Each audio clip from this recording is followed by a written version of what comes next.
In 1985, we learned that less than 2% of traditional foundation dollars were going to women and girls organizations.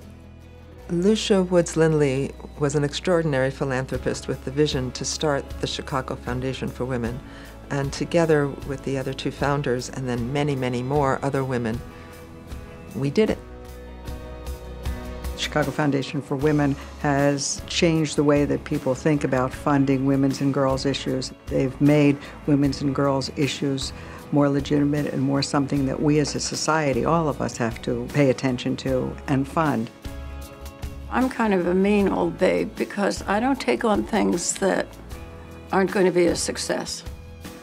But remember that this didn't come lightly, and moving forward is not going to come lightly. I'm very eager that we stay strong and have young women understand that they can make a difference.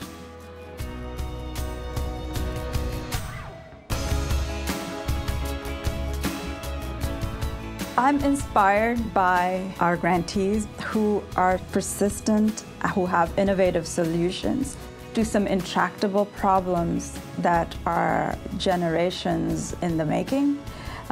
But our grantees have persevered, some of them over decades.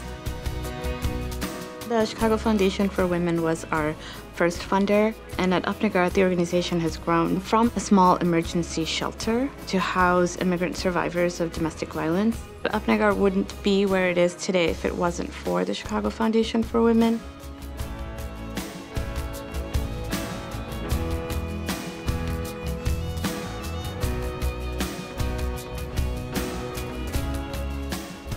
In Chicago, African American women are 62% more likely to die of breast cancer versus a white woman.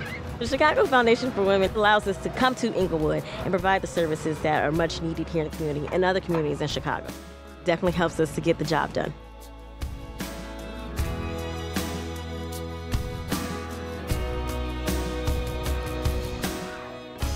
The Trans Life Center is the nation's most comprehensive services for the transgender community.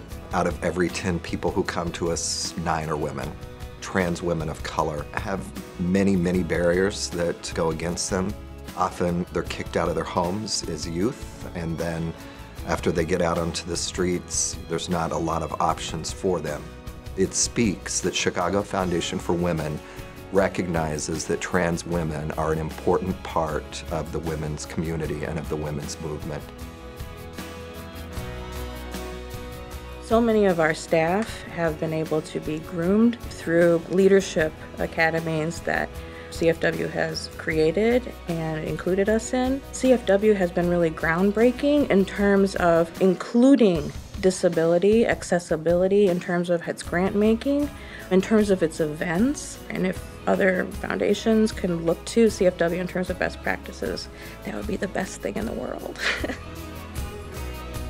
What CFW offers women of color is the infrastructure to really think about new ways of philanthropy. I didn't necessarily see myself as a philanthropist, and so my worldview really changed as a result of being part of the Latina Leadership Council.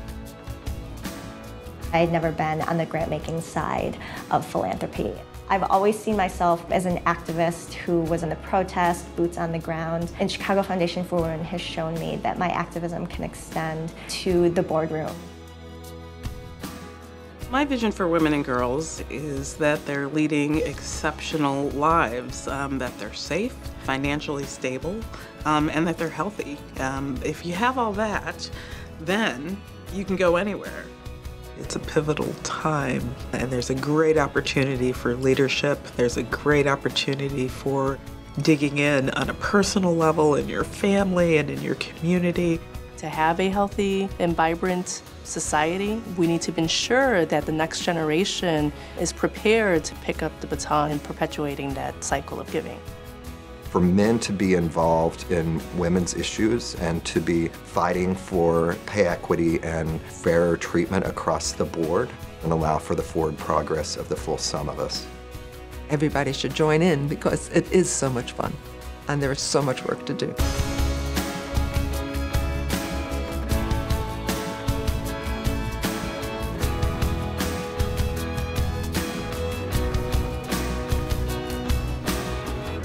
Let's continue the tradition and speed it up.